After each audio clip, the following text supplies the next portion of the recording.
5G Batelma, des actualités uniques, dynamiques et renversantes dans le journal TV.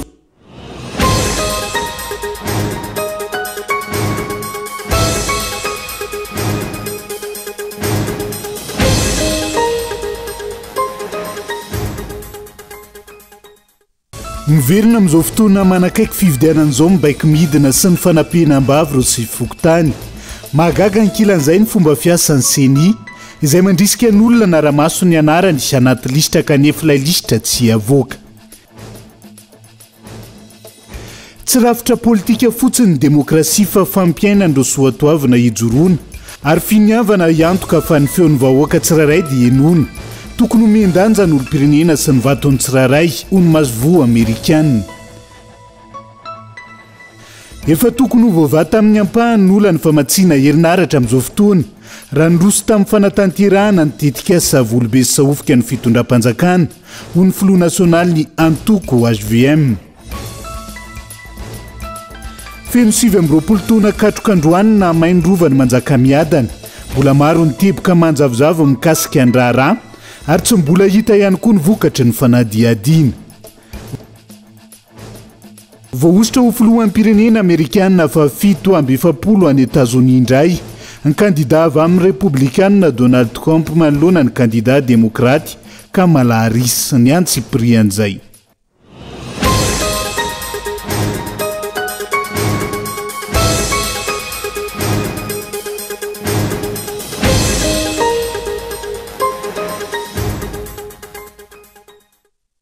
Ngadondrainy amin'ny valora alina fotoana ny fampahalalam-baovao eto amin'ny fitalavitra Kolo atena ny araba tomboky lasy tombo vavy manasanao avy hatrany anaraka ny antsiprian'izay matoa andatsoratra nonde anokafatsika ny fiarahana amin'ity ala ity. Miverindray amin'izao fotoana manakaiky fividianan'izao ny baiko midina sy ny fanampiana-mbavy reo sy fokotany. Mahagaga ihany ankilan'izay ny fomba fiasan'ny seni izay mandrisika ny olona naramaso ny anarany anaty lisitra kanefa ilay lisitra tsy avoaka. Kaeton Andriatsilavo. Mitohy hatrany ary miseho amin'ny endriny maro amin'izao fotoana fiomanana amin'ny fifidianana ben'ny tanàna sy mpanolotsain'ny tanàna izao. Ny tranga mampiahiahy amin'ny fomba fiasana ireo tompon'andraikitra isan-karazany voakasika mivantana amin'ny fifidianana. Ao ireo olom-panjakana manao fampilezakevitra mialohan'ny fotoana. Ao ireo manangona kara-panondro sy kara-pifidianana sy ny sisa. Ary misy ihany koa ireo kandida-panjakana mihitsy no manangona kara-pifidianana sy kara-panondro ny mpifidy amin'ny alalan'ny fitetesana fokotany. Manoloana izany, tapenam-bava tsy avelany eo hevitra ireo tompon'andraikitry ny fokotany. Ahitana izany avokoa na eto Antananarivo renivohitra na any amin'ny faritra, indrindra any amin'ny tontolo ambanivohitra. Ny eto Antananarivo renivohitra manokana, ankoatra ireo nivory tany amin'ny lehiben'ny distrika, tsy afaka nandray ny mpanao gazety ary tsy afaka naneho hevitra mikasika ny fifidianana izay atrehana ny 1 Desambra ho avy izao. Ireo sefy fokotany sasany araka ny fidinana ifotony ny tanterahana tamin'ity androany ity. Tsy mahagaga izany amin'izao ankatoky ny fifidianana izao satria firy moa ireo sefy fokotany tsy maintsy nesorina, nosoloina, no ny fahafantarana fa tsy miray loko amin'ny mpitondra fanjakana. Efa firy moa ireo sefy fokotany naneho hevitra ka tsy niandry ela dia nandraisana fanapa-kevitra. Efa nisy izany tamin'ny fifidianana filoham-pirenena,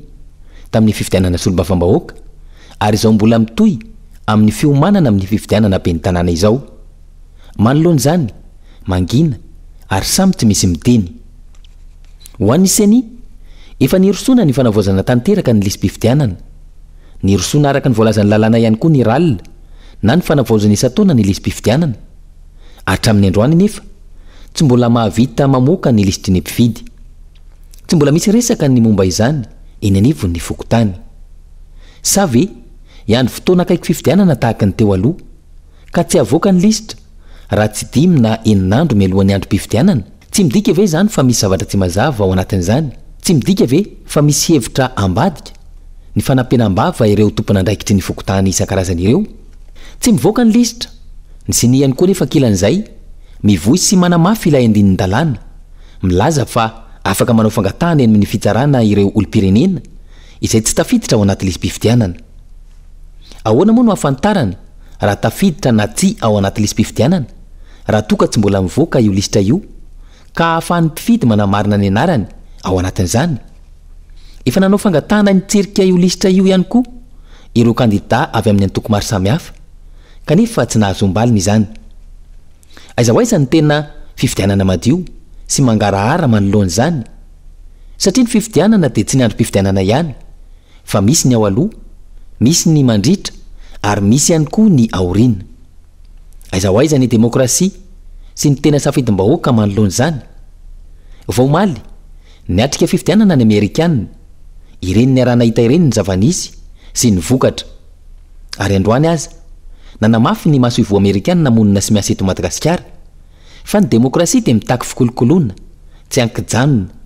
ahafana miantoka fa manana tamberina ndraikitra amin'ireo vahoaka tompoiny ny governemanta. Misy arita-taratra ve izany fikolokoloana ny demokrasia izany eto amintsika raha ireo zava-misy ireo no jerena? Zava-misy tsy rafitra politika fotsiny ny demokrasia fa fampiainan'ireo soatoavana hijoroana ary finiavana iantoka fa ny afeon'ny vahoaka tsirairay dia enoana. Arak'izany tokony homen-danja ny olom-pirenena tsirairay sy ny vatony tsirairay ho ny masovoa Amerikanina monina sy miasa eto Madagasikara nandritra ny fiarahana mijery ny fivoarany voka-pifidianana filohan'ny pirenena Amerikanina tamin'ity andro anty ka eto Andriatsilavo. Amin'ny mahafirenena voalohany nametraka ny demokrasia misolo tena vahoaka anay, ny foto-kevitra izay hijoroanay dia mifototra amin'ny faharesen-dahatra fa tokony hijanona eo am-pelatanan'ny vahoaka ny fahefana.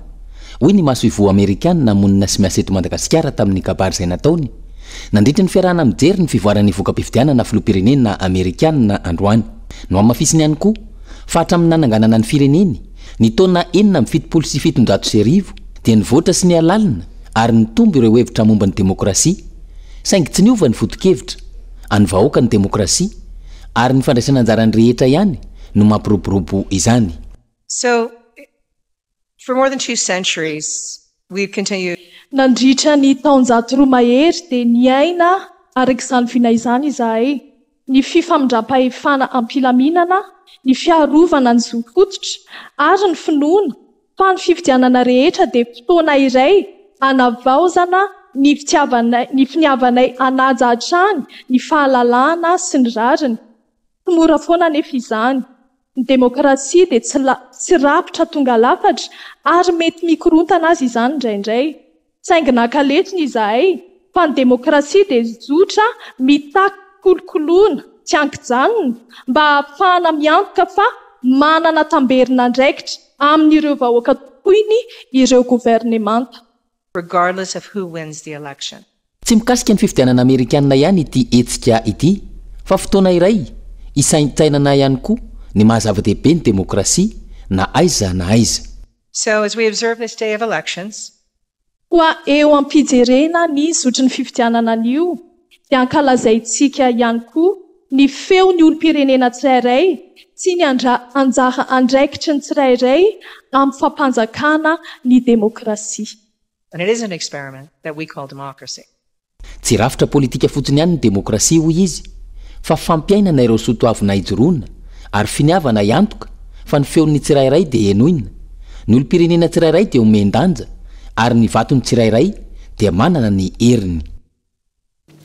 Efa tokony ho voavata amin'ny ampahany ny olana famatsiana herinaratra amin'izao fotoana izao raha ndroso tamin'ny fanatanterahana ny tetikasa volobe sy sahofika ny fitondram-panjakana tao anatin'izay 5 taona mahery nitondrany ny firenena izay ho ny filoha nasionaly ny antoko HVM tamin'ity androany ity. Ny fitondrana ankehitriny izay zatra hevitra petatoko ka tsy mijery lavitra izay tena vahaolana maharitra ho an'ny vahoaka eo anatrehan'izay. Tsy mahagaga raha mafana ny toetra raha amin'izao fotoana, tonga amin'izao fitokonana noho ny fahatapahan-jiro sy ran'izao ny vahoaka malagasy, noho ny tsy fandraisana andraikitry ny fitondram-panjakana ankehitriny, tao anatin'izy 5 taona mahery nitondrany ny firenena izay. Ny olana ny famasiana herinaratra izay tokony efa voavata amin'ny ampahany amin'izao fotoana, raha ndroso tamin'ny fanatanterahana ny tetikasa volobe sy sahofika ny fanjakana, ho ny filoha nasionaly ny antoko HVM. Mampalahelo moa tsika amin'ny firenena, mampalahelo ny vahoaka amin'ilay izy fa io ny vokatry ny safidy politika, safidy ara-ekonomika ndraisin'ny fitondram-panjakana. Satria tsy tao anatin'ny fanohizana ny ataoko hoe ny raharaha-panjakana izy, continuité de l'État, fa raha miresaka jiro zany ianao a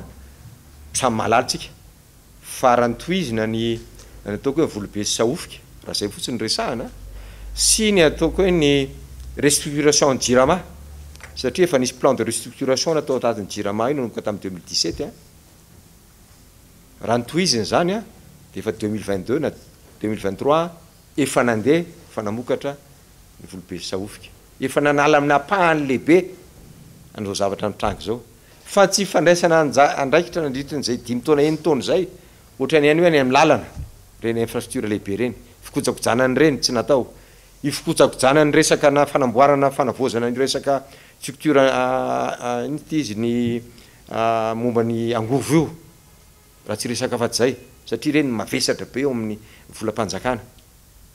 tsy fandraisana andraikitra am'izany a no mivaly am'izao fotoana zao satria tsy zaka tsony zany natin'ny 3 taona efa taona 5 taona ny tsy fandraisanao fepetra mety nararirary kely izy tam'izany fa ohatr' zao tsika efa mba efa tao anatina zavatra maharitra ny zavatra mitranga olany etontsika satria hevitra petratokantrany tsy mitsinjo lavitra ny mpitondra fanjakana ankehitriny tsy mahagaga raha izao ny zava-misitra ny fanazavana trany raha zao zany izy ny akafipetra am'ireny volobe sesisy reny de manisa 3 taona efa taona aloha zakatray zay a de anjarantsika rehetrarehetra no amin'le izy ary io tsy tanarivo rery a fa any amin'ny faritra rehetrarehetra de mijaly daoly ny fiarikarena am'izany resaka jiro sy rano tapaka zany eritretinareo fa maheva tanàna 41 degré tsisy rano mba azonareo an-tsaina ave zany any mahajaga 36 degré zary raha mandeha ny rano ny jiro tsy resahana tsony politika mpanjakana zany tsisy hoe anareo hoe tsy tianareo fa tsisy resaka hoe tiana tsy tiana fanjakana fa averiko ny mandeha amina décision économique ohatr'ireny a tsy misy zavatra tampotampoka akory raha zavatra anatin'ny fahamaizana foana angalanao fepetra de io mivokany io de anjara no mijery an'izany fa mampalahelo fotsiny a valian'ny fanjakana herisetra le fitakiny za tsy mitariky ny olona akory a ho any amin'ny herisetra fa tsy rary ny ary ve fitakin'ny olona satria zo fototra tokony hoe ny fanjakana azy a tsy vita ankehitriny zay ivina maro ny tetikasa izay efa nahazoana famatsim-bola natao hanitarana sy hanatsarana ny famokarana herinaratra na avy amin'ny rano izany na avy amin'ireo angovo azo vozina teto Madagasikara saingy tsy mbola hita soritra izany hatramin'izao noho ny tsy fahavonona ny fanjakana many olana herinaratra eto amintsika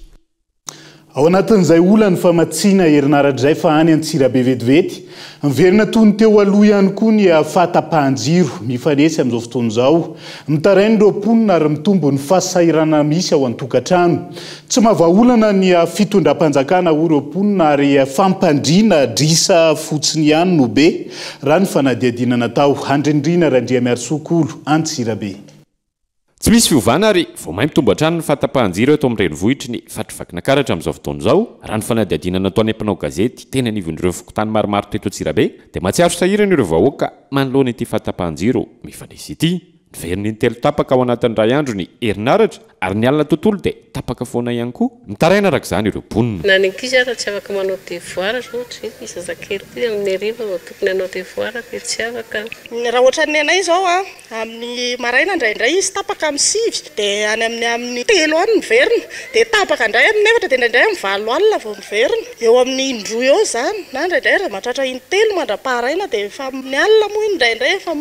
tsy mandeha ny jiro mandra-paharaina dia ohatr'izay manahirana anay ohatrany tamin'ny malo zao dia tapaka tamin'ny maraina mbola tsy nandeha ihany tena mahasahirana dia eo amin'ilay fikarakarana amin'ny hariva indrindra fa misy zay kely anay dia tena tsy maintsy voatery mividy labozia ny entana simba lasa marikivy gâteau to dia tsy miakatra anaty lafaoro matetika tsisy emploi du temps tena le jirotsika hoe izao ny tapaka zao dia anao miasa tsara iny to dia tapaka le fa tsy antoka zany mazava ho azy ny yaourt lasa marikivy rehefa ohatra hoe tratrany coupeur ny eskimo mitsondrika daholo manoloana izany fahatapahan-jiro lava izany dia tsy mahavaolana ny fitondram-panjakana hoy ireo vahoaka ity fotony fa fampandriana drisa fotsiny no ataon'ny filoham-pirenena ary mbola lavitra tanteraka ny fandrosoana ity firenentsika ity tena marina tokony novahana le olana amin'ilay resaka jiro ohatrany tsy dia mbola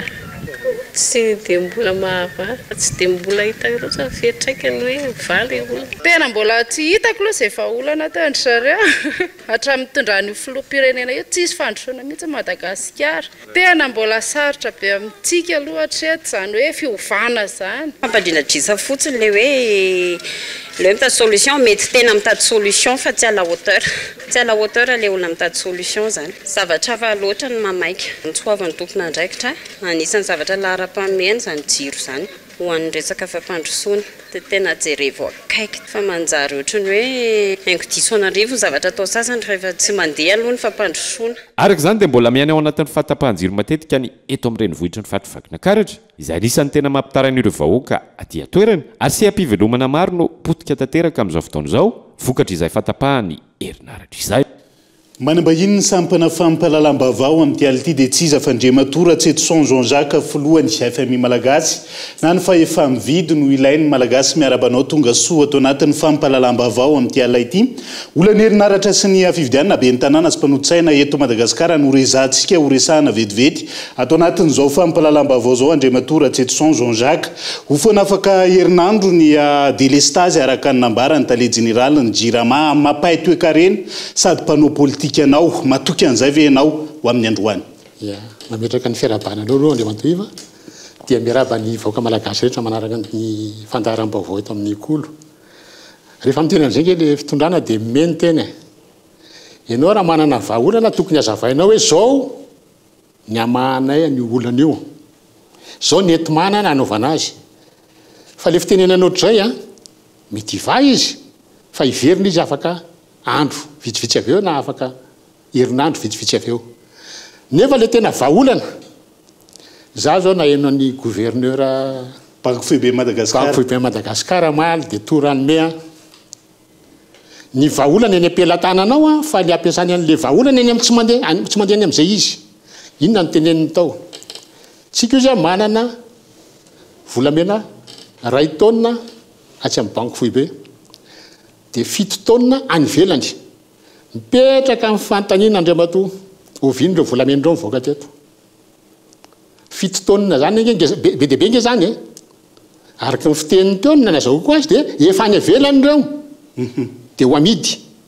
fa teto Madagasikara tompoka tsisy nahafantatra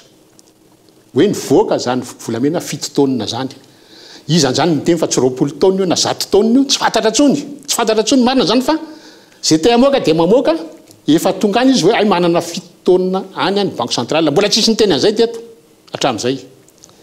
dia avy eo dia mifanazavan'ny gouverneur amidy any io volamena io raha eto iranga azo amidy tsisy lalàna miteny hoe rehefa tsy eto Madagasikara dia tsy azo amidy ny volamena ifampitadiavana rehefa volamena ara-dalàna io misy ny soan'ny banque centrale malagasy banque centrale afaka mivarotra ato na eto Madagasikara ary io ary tokony eto io no stokena fa tsy maninona raha isika io dia ozy zay ny taonina ray ozy 74 millions de dollars dia 74 millions de dollars io alaitsika ampodiny eto dia omenany midy marché interbancaire de devise dia rehefa atao zay zany atakalo ariary zany le izy ohatra nyty 10,000 ty dia tadidio za hoe mody nanaovanareo circuit lavaibaika any an-dafo le volamena fa any amin'ny farany le volamena amidy ariary ty ariary ty nge atsika tokony atsika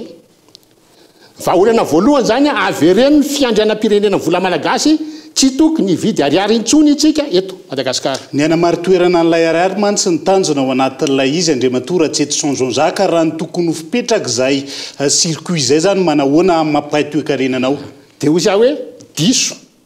le fitenenana hoe mamary toerana ny vola malagasy ny famerenana an'le dollara omenany midy maka ohatra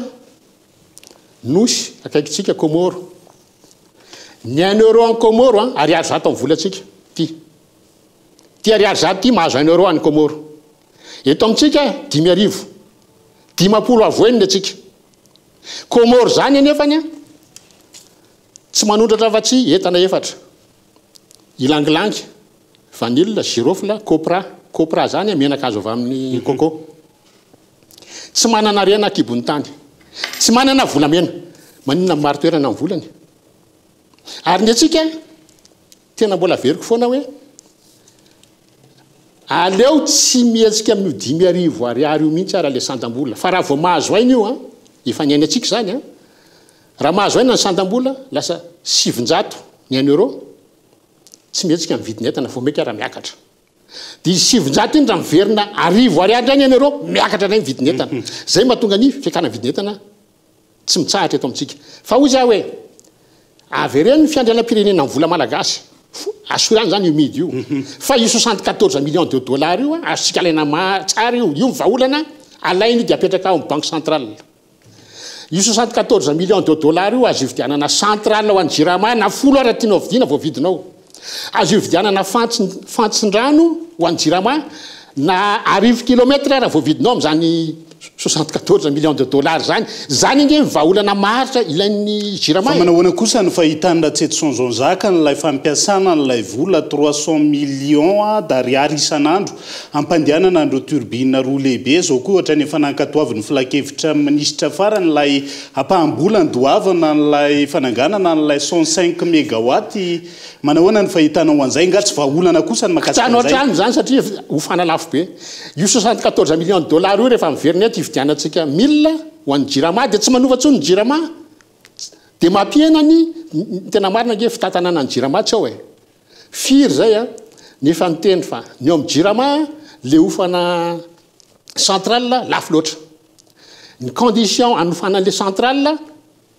na mandeha le centrale na ampana le centrale mandohofany foana ny jirama syndicat ataony tena amiko efa ela tamin'izay hoe ny any atuliara izy misy centrale roa ndray any jirama tompony ndray hofana dia le hofana no ampiasain'ny jirama fa le centrale anana any jirama atao centrale de secours zany fitantanany zany mapotika ny jirama kely ao anatin'lay resaka jirama manahoana ny andraisanareo nareo zay isany nanamafy fa miendanjany ataontsika hoe resaka fampianarana eto Madagasikara manahoana ny andraisanareo an'lay fampianana nylay tetibola ny fampianarana amatsina ny orinasa mpanjakana jirama dia tena loza amina tambo eto amintsika 70 ankizy 10 taona 10 taona midina tsy mahay manoratra tsy mamaky teny dikan'izay tokony akarina 100 ny raha ilaina ampianary reo ankizy 10 taona midina tsy mahay manoratra tsy mamaky teny reo tokony apiditra mpampianatra any amin'ny ray hetsy any tsika ampianatra an'ireo ankizy reo satria ankizy amanetsiny ange amin'ny tapitrisany ange zany zany resantsika zany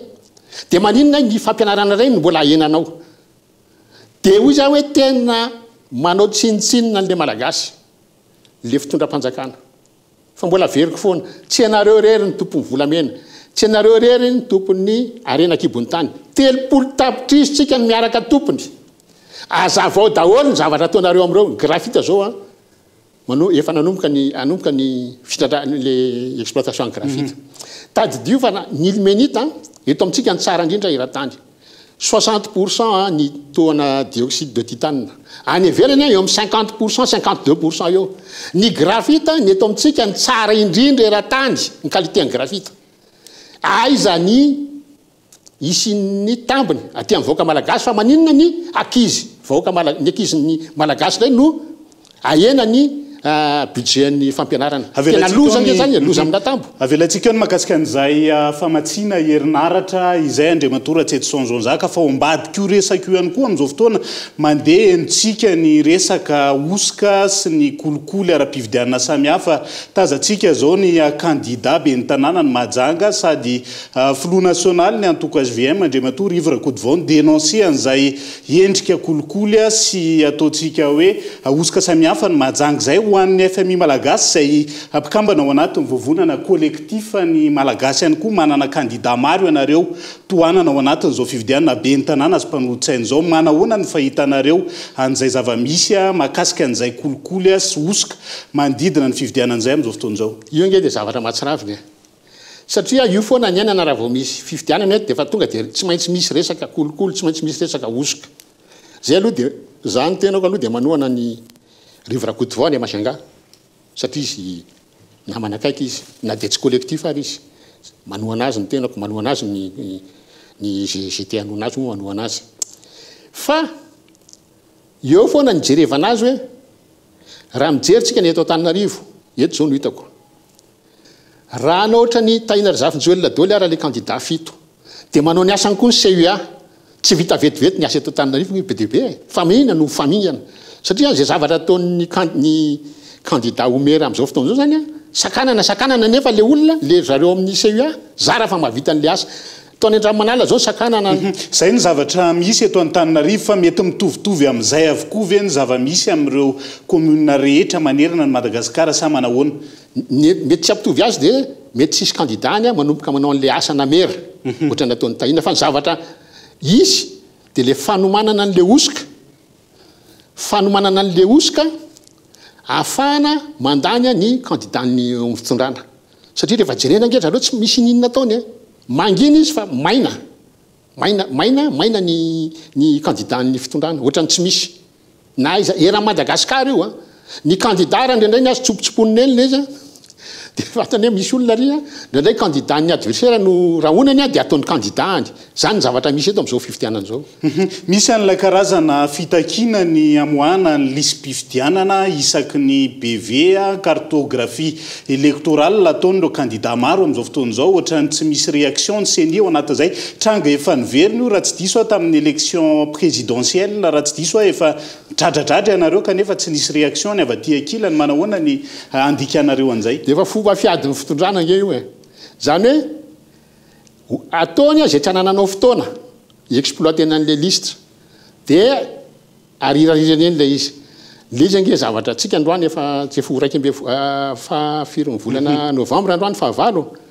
efa ray volana nge sisa dia tonga ny fifidianany fahenina androany raiky ambe folo décembre nge ny fifidianany ilain'ny be dia be ny zavatra ilaina avy any amin'ny CENI tokony amena zao raha zao range meny efa mety atao antsika efa tombotra be nge zao nefa ny mbola arirariran'ny zalahy fomba fiady daholo zany ataon'ny zalahy eo amin'ny fitondrana fa zay miteny amin'ny olona fotsiny hoe mahaiza mifidy amin'ity ndray mitorako ity mahaiza mifidy amin'ity mitorako ity jereo ny olona tena manao ny asa tsy mamitaka anao dia anisan'ny zavatra karazana fomba fiteny amin'ny programany taina Ravinjoelina dia hoe ile ama asa maharitra ho an'Antananarivo satria ny asa no probleman'ny malagasy kasitrany ianao Andriamatora Tsetson Jean-Jacques atao anatin'izay fanazavan'izay dia izay ihany koa no hoentsika misendry vetivety ao anaty dokafohy aza misaraka aminay ary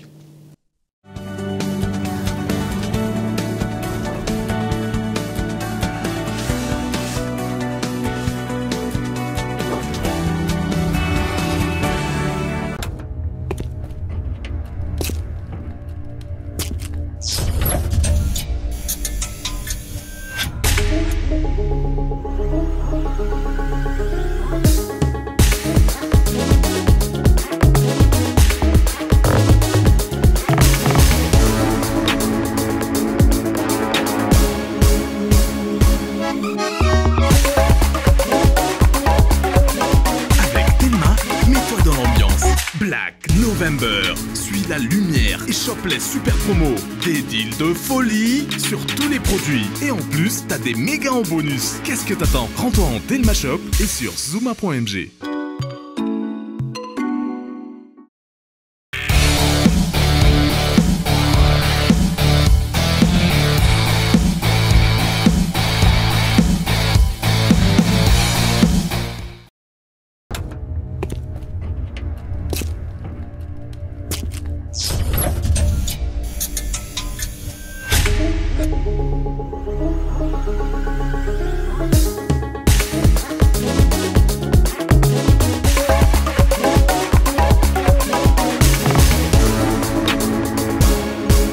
Novembre miaraka balika savon promana hatramin'ny 30 novembre raha mividy kit wow 60 ianao dia lasta 30 000 ariary monja mipetrabola voalohany ventilateur solar fan 30 000 ariary monja mipetrabola voalohany vitsivitsy ihany fa azatara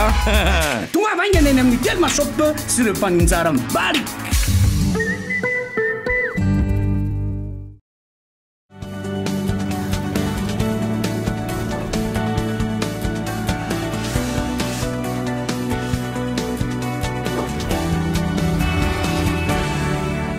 mamena ny arabatrany tonga kilasy tonga vavy tonga tsoa indray atao anatin'ny tapany faharoa amin'ny fampalalam-baovao amin'ny tiala ity hoentsika manokatra izay afaka manova ny tantara ireo roa amin'ny fidipolo isanjato ny mponina tsy nifidy hatr'izay ho ny kandidata ina Razafinjoelina raha ny resaka momba ny fividianana izay atrehantsika ny 2 Desambra ho avy izao any amin'izy ireo ny lakile ny fanovana amin'ny fividianana ho avy ho ny farazavana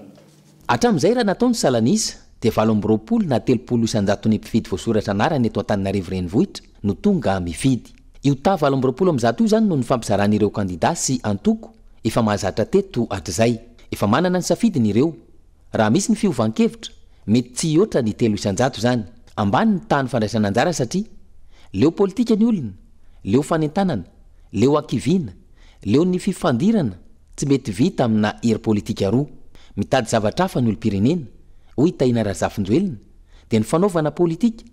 azo ny antoka fa hanova sy anatsara ny fiainany. Ka eto amin'ny teny hoe mbola 20 isanjato zany, inona ny dikan'izany? Misy antony amatomalaina amin'ny fidiny olona. Leo fampanantenana ny olona, tena manomboka mino ny olona amin'ny hoe azo atao ny miasa eto Antananarivo. Azo atao manajanona le ady la politika le 20 isanjato io satria matotsy mifidiny olona leo fampanantenana voalohany ary faharoa leo akiviny. Ny fidy izy tsy nanova ninina mihitsy. Ny fidy izy tsy nanova ny fiainany mihitsy. Tongava mifidy fa isika ny fanovana. Misy olom-pirenena maro anisa efa roa mifidipolo isanjato tsy tonga ny fidy no ireo antony voalaza etsy ambony ireo. Voasoratra anarana anaty lisy mpifidianana nefa izy ireo ary mazava fa any amin'izy ireo ny lakilen'ny fanovana amin'ny fifidianana ho avy manaraka eo raha ny fanazavana hatrany. Ireo roa mifidipolo isanjato ireo izay tsy tokony andairany ny fampisaraham-bazana. Ary eto dia manentana an'ireo olona ataoko hoe mifaniratsirana, mifanaratsy eny anivon'ireny tambajotra ireny. Aza-potehana tahaka izany ilay izy. Asa no resahantsika, vina ny resahantsika ary ny tanjona dia ny hoe ireo olona matory ireo mety afaka mifo dia tsy mifampikitika mihitsy isika amin'ny lafin'ny tanjona fa toy izy ny dianareo dia toy izanay ny di izay no heverinay anairana na Antananarivo amin'ireo vina sy asa tianay atao. Zava-dehibe ny firosoana amin'ny fiovana ialana amin'ny fahasairanana ianantsika amin'izao fotoana. Mila manova fomba fijery, fomba fanaovana politika, indrindra ny fomba fisainana ka hanana fijery miabo, manandratra ny fifankatiavana sy ny fihavanana ary ny soatoavina maha-malagasy. Miakatra tsikelikely hatramin'ny 50 amin'zato ariary isan'andro ny kapoaka ny vary eny an-tsena amin'izao fotoana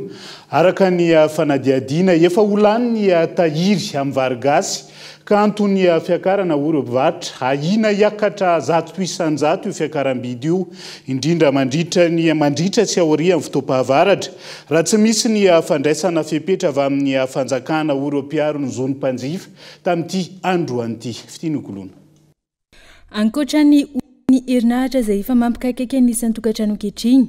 velon-toaraina manoloana ny fiakaran'ny vidin'ny vary ireo mpanjifa, ity farany izay miakatra tsikelikely isan'andro ary miova hatrany ny vidiny. Isan'ireo vary ahitana fiankarana amin'izao mialohan'ny fahavaratra izao ny vary gasy sy ny vary semence izay 50 sy 700 ariary ny kapoaka raha mora indrindra ary tafiakatra 100 sy 1000 ariary ny kapoaka raha miakatra raha ny fanadadiana teny amin'ireo tsena.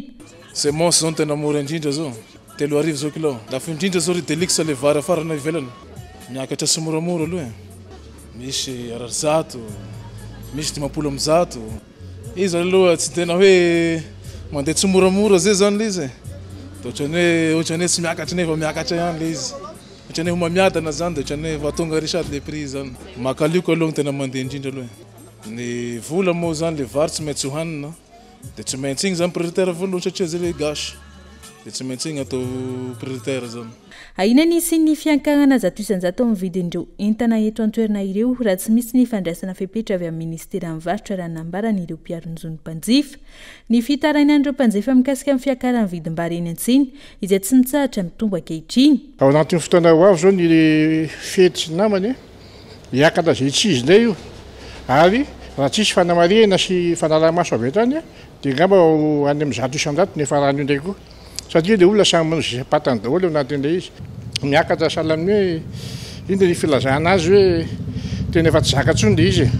Dia vidin'ilay vary raiky lao tsy mifanenta amin'ny karaha mahazo ny olona anankiray isan'andro zany hoe ny tena marina zany a misy olona zany a tsy misakafo mihinam-bary fa zavatra fa mety hohaniny mety anana kely sisany zakany mety zavatra kely loatra zany fa tsy mahita vary ny vavan'izy menakavy noho ny hoe vidiny ndraiky loa efa mihoatra lavitra ny vola raisiny le olona anankiray isan'andro raha eto amintsika ndresahana ka ministère ny commerce amin'ny alalan'ny commissaire de commerce izay miasa ao anaty ministère ny commerce mba tokony hidina no fanarahamaso hijery an'izay tsy ny vidiny vary ihany manano sarotra ny fanjifana ireo entana fampiasa amin'ny andavanandro toa ny menaka sy ny siramamy noho ny fahefa-mividy izay ambany ho an'ny isan-tokantrano maro ireo zara raha miaina amin'ny vola 5,000 ariary ao anatin'ny iray andro raha iverenana fito faingo 8 isan-jato ny tamin'ny fiankaran'ny vidim-pianana eto Madagasikara amin'izao fotoana ny ena oharina tamin'ny taondasa izay tafiakatra hatrany amin'ny 12 isan-jato saingy mbola sarotra ho an'ny ankamaroan'ny malagasy ny miatrika izany. Izay ny vary any an-tsena fa raha ny eny an-tanimbary amin'izao fotoana izao ahina ny fiainana vokabary amin'ity taopambolena manaraka ity antony mihamafy ny fiatraikany fiovan'ny toetrandro sy ny fahasimban'ny tontolo iainana amin'izao fotoana vanim-potoana efa tokony hatongava ny orana ihany koa ny volana novambra saingy izao maro ireo tanimbary maina ho an'ny manam-pahaizana manokana momba ny fambolena tokony jerena pakada manokana trany amin'ny masomboly ampiasain'ireo tantsaha hiatrian'izay fitiany kolona. Maro ireo tanimbary tsy mbola tonga ny rano amin'izao volana novambra izao noho ny tsy fisian'ny orana. Antony voalohany ny tsy fisian'ny rotsakorana vokatry ny fiovan'ny toetrandro sy ny fahasimban'ny tontolo iainana eto amin'ny tsika. Misy akony amin'ny vokabary amin'ny taopambolena manaraka ity fahasimban'ny tontolo iainana amin'izao fotoana io raha ny fanazavany manam-pahaizana amin'ny fambolena. Misy fiatraikany tokoa zay tsy fisiana rano sy ny fahataran'ny orana izay raha eto amin'ny Antananarivo sy ny manodidina andresantsika manerana Madagasikara mihitsy moa satria tsika zany dia tafiditra ao anatin'ilay ataontsika hoe vokatra fiovaovan'ny toetrandro satria raha eo amin'ny resaka fambolena sy fiompiana zany zao no ampifanakikezintsika amin'izay le hoe fahataran'ny orana izay dia le fomba fanao ohatra ny hoe raha ny resaka fambolena zany zao dia amin'izao fotoana ny ataontsika hoe fotoana fanaovana teviala dia ao anatin'izay zany le doroala dia ny vokatra izay aty amin'ny fambolena sy ny vokatra dia lasa metara zany zao ny fanetsana raha vaovary no resantsika metara ny famafazaketsa metara ny fanetsana dia metara koa zany ny fampiakarana vokatra satria rehefa tapitra ny fotoanan'le fiveloman'ny vokatra anankiray ny vary ndresana dia tratra ny ririnina indray izy rehefa avy eo dia misy fiatraikany amin'ny vokabary zany iny rehefa avy eo dia mazava ho azy fa misy fiatraikany aty amin'ny fantsarian-tsakafon'ny olombelona ihany koa izy rehefa avy eo. Paikady ahafahana miatrika izany fiovan'ny toetrandro izany no ilaina amafisana any amin'ireo tantsaha ny fanazavana hatrany isan'ireo mila jerena manokana hanamavanana ny fiatraikan'ny fahasimban'ny tontolo iainana izay ny taopambolena sy ny masomboly ampiasain'ireo tantsaha. Dia ny atao zany zao dia efa misy amin'izao fotoana moa zany reto Madagasikara dia misy an'ireny ataontsika hoe taopambolena zaraina amin'ny olona reny arakaraka ny toerana iny ataontsika calendrier cultural dia iny calendrier cultural iny arakaraka le toerana satria noho le fivaovan'ny toetrandro dia mikisaka ohatra ny famafazan-ketsa na famafazana voly anankiray satria noho ny antony hoe fahataran'ny orana dia eo koa ny resaka masomboly dia ny fanatsarana masomboly amin'ny alalan'ny hoe raha vary zao ny resantsika dia misy le vary anaty rano dia misy le vary anaty tanety le vary tanety sy vary anaty rano dia amin'izao fotoana zany misy karazana vary mahataty an'ireny fiovaovan'ny toetrandro reny mahataty fahataran'ny orana mahataty hafanana mahataty tsy fisian-drano dia reny no vokarina ao anatin'ny ataontsika siam-pikaroana raha siam-pikaroana andresana dia ny reny avoakany toerana ivotoeram-piofana sy ivotoeram-pikaroan-dreny. Telo toko mahomby ny fambolena vary, ny rano, ny zezika ary ny masomboly. Ireo rehetra ireo izay samy olana ho an'ireo tantsaha ankehitriny. Andrasana manoloana izany ny fepetra izay raisy ny tompona andraikitra amin'ny fanarenana ny sehatry ny fambolena, ny eo anivon'ny foibe famantarana ny mety ho toetry ny andro izay efa nanamafy, fa ho mafy ny rivo-doza andalo eto Madagasikara amin'ity vanim-potoana ny fahavahatra ity. Ahina hatrany araka izany fahasimban'ny tambady amin'ny hektara maro izay misy akony amin'ny vokatry ny vary sy ny vidim-bary eny an-tsena. Ny fanamafisana ny fifandraisana amin'ireo mpamajo vola ihany no ahafahana mampivelatra ny fandraharana sy ny fampiroboroboana ireo orinasa madinika eto amintsika. Isany anampibetsaka ireo tanora handraharaha hoy ny fanazavana ny FIDIMA na ny Forum International des Investisseurs à Madagascar et en Afrique. Ny alarany avy son. Ny olana eo amin'ny tsy fahitana mpamajo vola amin'ny atetikasa no isan'ny sakana tsy mampivelatra ny tanora sy ny orinasa madinika eto Madagasikara amin'izao. Sy ampy ihany koa fa ny fifandraisana amin'ireo olona avy any ivelany izay afaka mampivelatra sy mampiroborobo ny orinasa. Ho fanampiana ireo hampandraharaha eto Madagasikara no antony nanaovana ny Forum International des Investisseurs à Madagascar et en Afrique. Maro ny sehatra izay ho hitan'ireo tanora hampandraharaha ny fanazavana. Mio tena tanjon'izy io voalohany indrindra mampifandray ny olona manana projet sy ny olona ny mpamajo vola zany zay no azo hoe anatsotsorana anazy indrindra raha ohatra ka lazaina tsotsoratra. Ny voalohany dia ny tanora zay afaka sitraka n'io formation io zay afaka mahazo asa rehefa eo au bout de quelques semaines zany hoe afaka herinandro vitsivitsy izy dia efa afaka mahazo asa. Dia zay ny tena cible voalohany dia manarak'izay ihany koa ny ataoko hoe ny orinasa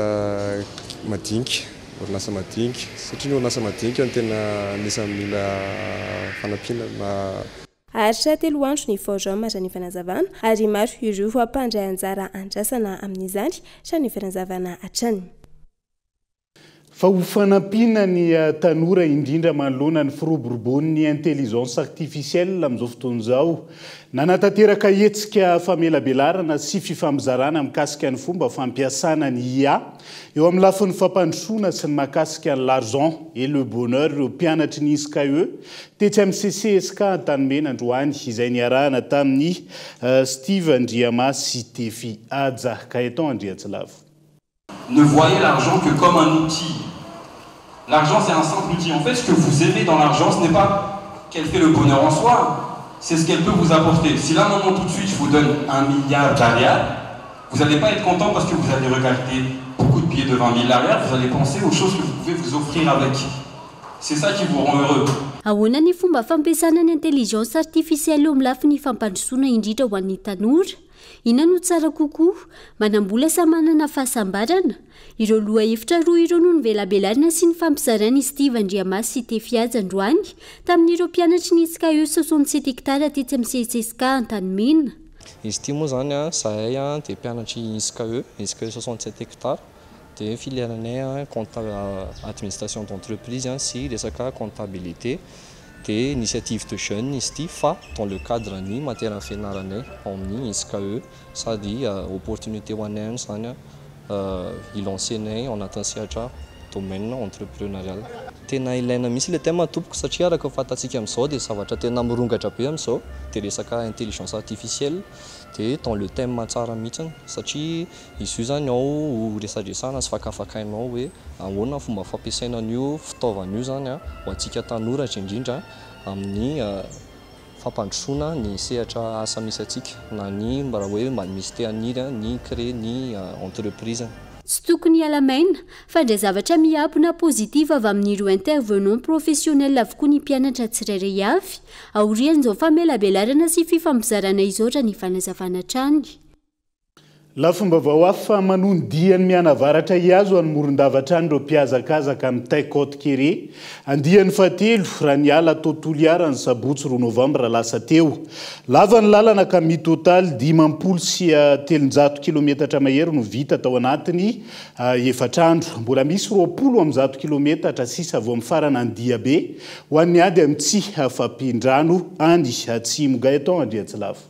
Ny famotona vao maraina tao Tuléara ireo mpakafy VTT iazo any Mangily. Tsy dia nanahirana ny dia satria somary fohy ny lalana nale 70 kilometatra monja. Ny dingana faharoa izany hoe Mangily makao Befandriana Sud nananomboka sarotra ny lalao. Ny andro mikaingaina raha teo moa ny lalana mirefy 30 kilometatra no tsy maintsy atelina. Le fandehan'ly zany voalohany niala tao ny fialana tao Tuléara tao dia ohatran'ny nafana be le izy fokely fa le hafananany tena nanahirana. Ny andro faharoa tsara le izy le niala maraina fa le 100 kilomètre eo eo nanomboka kaly satria le tsisy sakafo eny an-dalana eny hoe mba hohanina. Izay tena le 100 kilomètre fa dia izy aleo mafy surtout le hafanana. Voalohany indrindra le cause-ny le taoko zany le hoe anamboatra citerne d'eau ho an'ny olona izay tsy ampy rano any amin'ny partie any Ambovombe. Dia hitako hoe mahaliana le izy dia tendray anjara mitondra ny anjara biriky koa izay no tena nanosika. Ankoatr'izay challenge sportive le izy mpanao vélo. Fanampiana ho fananganana sy ny bendrano ho an'ny faritra Ambovombe Androy no antom-pisiany ity azakazaka amin'ny VTT ity ary manome zotom-po ho an'ny retom-pifaninana hoy Mirana izay efa nandray anjara tamin'ny taikaoto kere andehan'ny faharoa. Ny tanjonay zany rehefa mandeha bisikileta ohatr'izao zahay ao anatin'io vondron'io dia maty rano ny olona any amin'ny faritra Atsimonosy faritra izay tena tsy misy rano mihitsy. Dia izahay zany manana olona mpamatsy vola raha ohatra izay ka mandeha isaky ny mandeha pédale dia misy sponsorine. Dia tamin'ny taona édition voalohany zahay navita nanamboatra citerne ray. Édition faharoa navita roa dia ny tanjona zany amin'ity dia mba havita 4. Dia mbola manainga antsika ihany fa mbola tsy tara raha te hanampy anay nareo. Misy ny page Facebook ny taikaoto kere izay misy lien ahafahanareo mandray anjara zany. Nitoy hatrany manjany ity ka nipaka hatrany Belle sur Mer namakivaky ny Alany Kirindy ny taikaoto kere andehan'ny fahatelo. Raha pitsy maraina be no iainga iazo any miandro vazo ireto mpankafy VTT. 770 kilometatra no lalana miandry azy ireo araka izany. Tsy ho mora ny ady satria lala-pasika hafanana no ifanjevona mandritra izany. Maninona izay manaiky mihazakazaka mandeha bisikileta salam'izao mampijaly tena izy ny olona mahita amin'ny arabe eny an-dalana.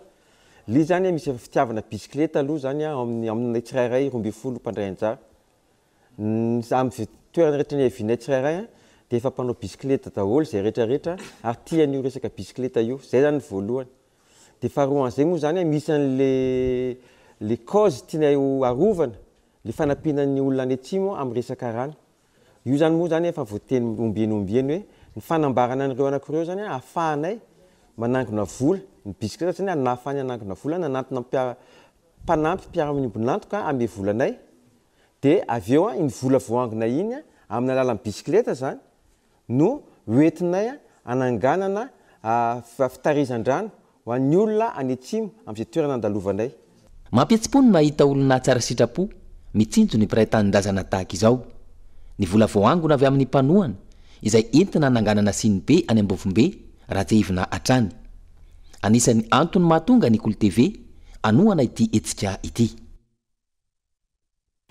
Feno 7 taona katrok'androany na maindrovany manjaka miadana mbola maro ny teboka manjavozavo mikasika ny raharaha ary tsy mbola hita ihany koa ny vokatra ny fanadihadiana natao. Amin'ny fotoana na maindrova izay tsy afaka antsainy maro indrindra ireo nahita mivantana ny tranga ny alarany Efson. 9 Novembre 2024 9 Novembre 2024 feno 7 taona katroka androany ny namay ny rovany manjaka miadana. Raha iverenana ny aliny hafa 9 Novembre 2024 no maiky anisy nandoro ny rovany manjaka miadana. May avokoa ireo lapa rehetra sy ireo vakoka maro tao anatiny izay tsy avitra ireo olona namoaka ny entana. Nisy atrany ireo nanatry maso sy teny amin'ny manodidina nandritra ny firehetan'ny rovo. Ka mahafantatra zavatra maro izay hiananaiky ny resaka taminay fa nisafidy ny tsy sosary. Toy izao ho ny fitantaran'ireo olona teny amin'ny manodidina tamin'ny nitrangan'ny loza. Fantatra mihitsy fa tamin'ny andro alatsinainy midiny rovo. Ka midiny rovo dia izay mipetrapetraka teny an-travadolona dia ny afo moa taty tao anatin'ny lapan'ny travola no nondrera voalohany dia mipadetakeraky ny lapa. Dia en plus zany niazakazaka daholo ny olona namotrano kanefa ny trano diny gardien tsisy hita daholo a dia raha tsisy hita gardien rehetrarehetra zany dia mahay daholo kosa aloha tsisy niangana na mifasana ny trano rehetrarehetra dia anisa zany koa le ny fiangonana ka le izy a tokony ho avitra ihany fa satria docteur après la mort zany tsika talaky be ny asekina ny asekina sy ny pompe talaky be vao tonga alina zany n'olona tetỳ anisan'ny niazakazaka namotrano tao daholo dia namoaka eto dia natao tatsy amin'ny lapa-masoandro tetra raha ny fanazavana anisy fanapitsihana ny varavarana no nahafahana namoaka ireo entana sasantsasany tao anatin'ny rovo le valavarana ny trano be ka raha napisika valavarana be samy namoaka ny samy nanavitra daholo moa no namoaka ny entana daholo ka be dia be koa mpanala loatra sasany no nitondra entana antsoaka ny sasany no mpangalatra mpanala loatra tsy maintsy misy foana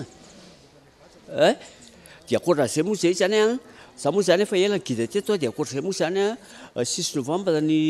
rova may a dia 10 novembre zay no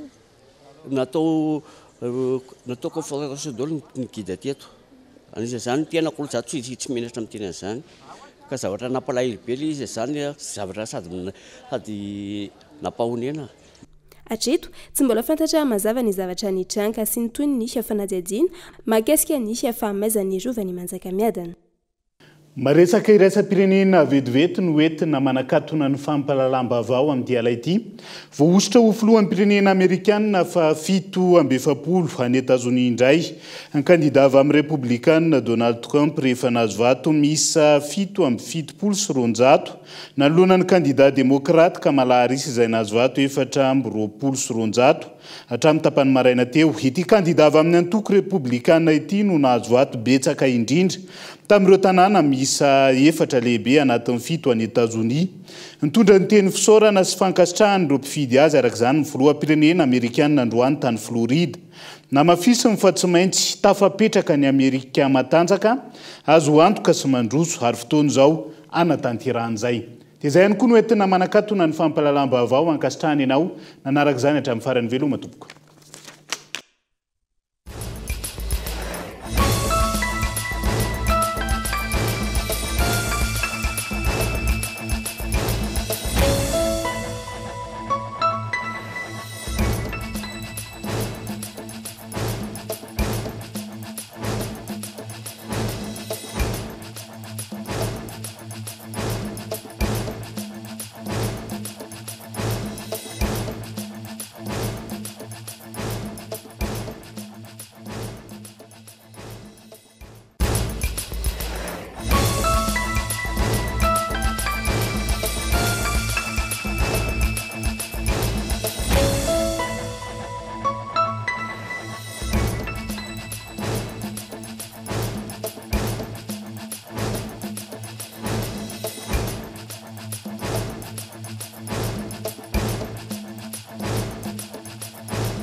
Telma, des actualités uniques, dynamiques et renversantes dans le journal TV.